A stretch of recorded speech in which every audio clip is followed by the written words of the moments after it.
So, unahin natin itong work. So, in this section, no, in this lesson, we will be discussing yung work. So, ano ba yung meron tayong work done, no? Work done by a constant force applied in the direction of motion.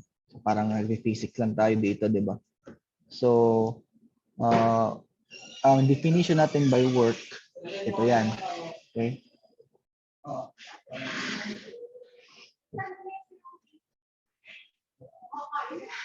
So, the definition of work for definition 5.1, if a constant force of magnitude F is applied in the direction of motion of an object, and if that object moves a distance d, then we define work W performed by the force on object to be, so from your physics, di ba? Your work is equal to force times distance. Okay? So, yung W is work, F is force, and yung D is distance. Ito yung the basic definition ng ating work. So, ang common units, no? Ang common units natin for work is Newton meters for SI. And then we also have the dyne centimeters for the CGS system and the foot pound for the British English system. Okay? So we have SI. Okay? So yung Newton meter, 1 Newton meter, joule yan. Okay? And then yung 1 dyne centimeter is erg. Okay?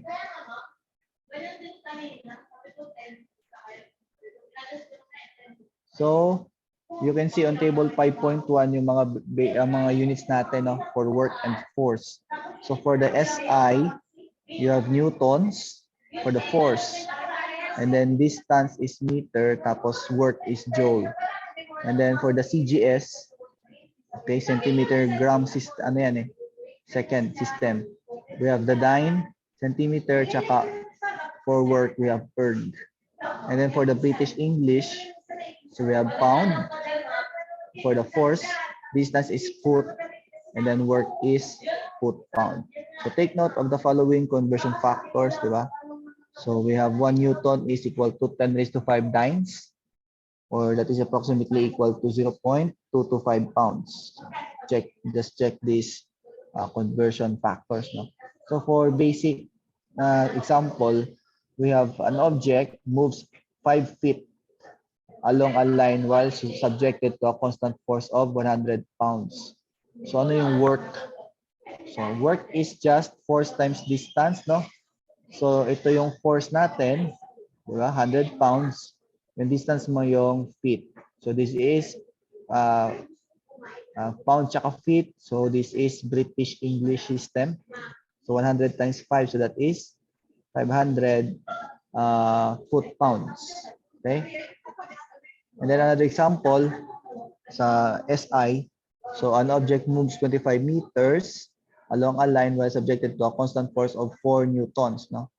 So ito yung 4 newtons, yung ating force, and 25 meters yung ating distance. So again, work is force times distance.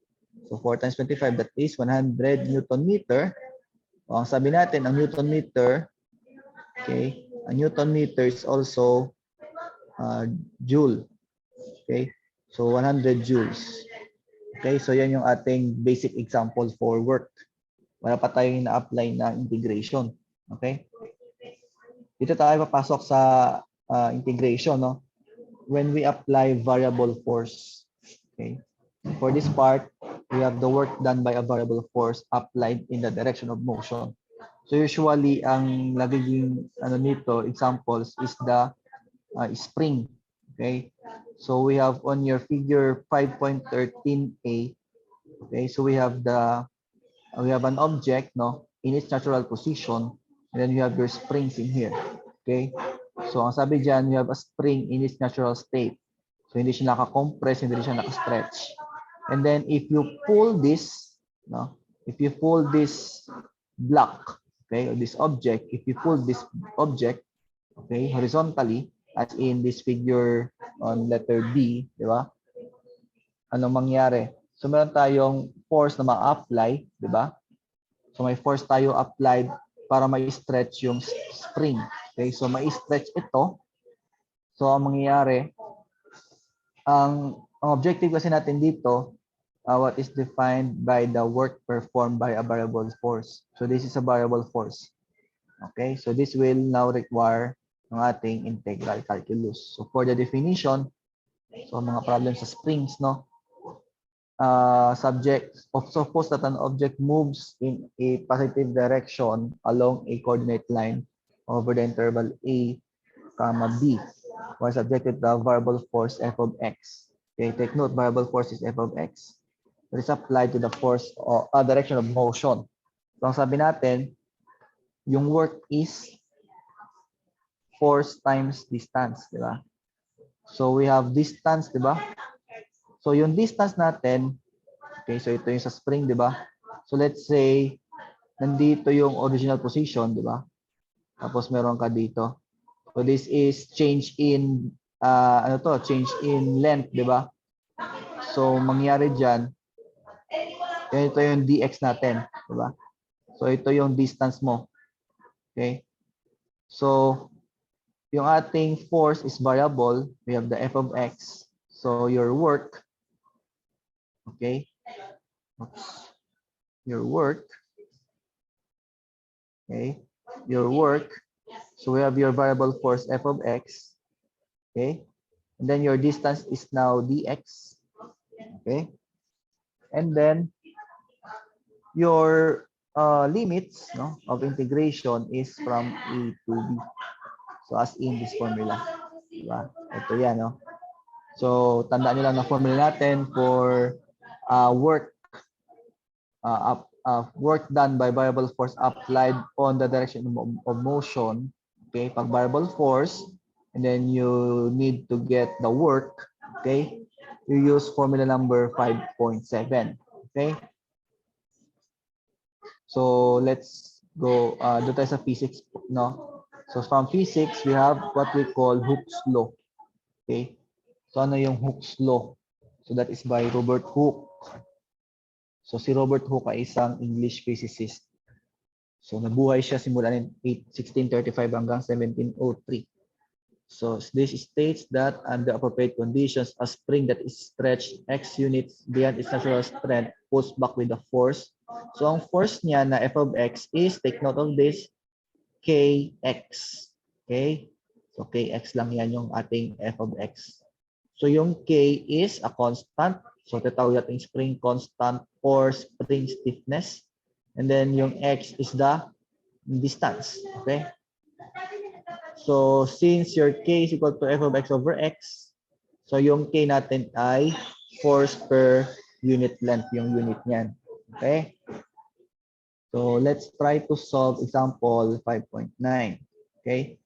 So, for example 5.9, a spring exerts a force of 5 newtons when stretched 1 meter beyond its natural length. So, for letter A, find the spring constant K. Then for letter B, how much work is required to stretch the spring 1.8 meters beyond its natural length. Okay? So, ang sabi natin, meron kang force na 5 newtons, di ba? When stretch 1 meter. Okay, so given siya, no? So, may force kang 5 meters para ma-stretch mo ng 1 meter yung spring. So, from the natural, ang maganda mag-drawing dito. Dito na lang. So, okay. So, ito yung spring. Isipin nyo lang spring yan. Tapos, ito yung block. Diba? So, it can move, okay, 1 meter. Okay? 1 meter, diba? 1 meter. Okay? 1 meter. So, may force siya na 5 newtons, diba? Okay? So, para maano natin yan, hanapin natin yung constant K daw muna, no? So, given to solve for the spring constant K. So, from Hooke's law, we have ito, f of x is equal to kx. So, from the given, okay, your f of x, that is the force, no? We have the force of 5 newtons. And then, the x is the distance, di ba? Sabi 1 meter. Okay? So substitute that, you can solve for K. Okay, oops. Okay, you can solve for K. So K is, ano yung K natin?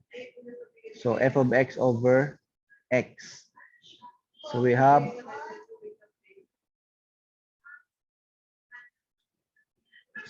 your K, di ba? So yung f of x mo ay 5. Okay? And then yung iyong distance 1, displacement diba, is 1. So your K is 5. The unit is Newton per meter. So ito yung ating spring constant. Okay? So we have 5 newtons per meter. Okay? So yan yung ating sagot for letter A. That is the spring constant. Then for letter B, so ang tanong naman is how much work is required to stretch the spring 1.8 meters beyond its natural length. So ang sabi 1.8 meters naman, no? So papunta na 1.8 meters. Okay? 1.8 meters na. So nandito na yung iyong object. Okay? Stretch pa yan siya. Okay? So ano yung force work? Okay? Yung work na kailangan natin. So from the formula, no, work is f of x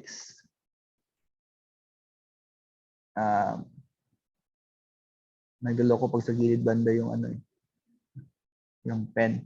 So we have W is f of x dx, diba? So with limits from A to B. Okay?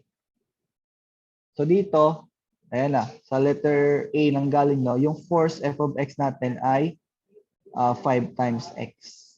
Okay, 5x. Kasi we have the formula ng f of x is kx. And then nasolve mo na yung k.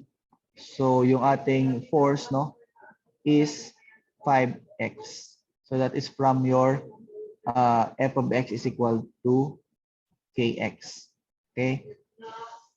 So meron ka ng f, no? So that is 5x. So you just substitute that. Okay? So we have 5x dx. So ang problema natin, ano yung limits natin, no? So from 0, no, up to ito 1.8. So yung distance natin. Okay? So from x equal to 0 to 1.8. So 5x dx, di ba? O paano natin integrate mo yan? So 5 tapos x squared over 2. And then you apply the limits from 0 to 1.8. So we have 5. Okay, times the quantity. O, labas natin yung over 2. So we have 1.8 squared minus 0 squared. So 1.8 squared, ilan ba yan? So basta ang lalabas dyan ay, check ko lang ha kung tama, na 8.1. Paki-confirm daw sa calculators ninyo kung tama yan. Kuha pa akong calcu eh. Paki-try daw, ilan to? Tama po, sir. Tama, no? 8.1 lumabas? Opo, sir. Sige, very good. We have 8.1 joules. Okay, so take note of the unit, no? Kasi ang units na given natin ay, ayan, no, Newton tapos meter. So lalabas na work dyan ay, syempre, naka-joules na.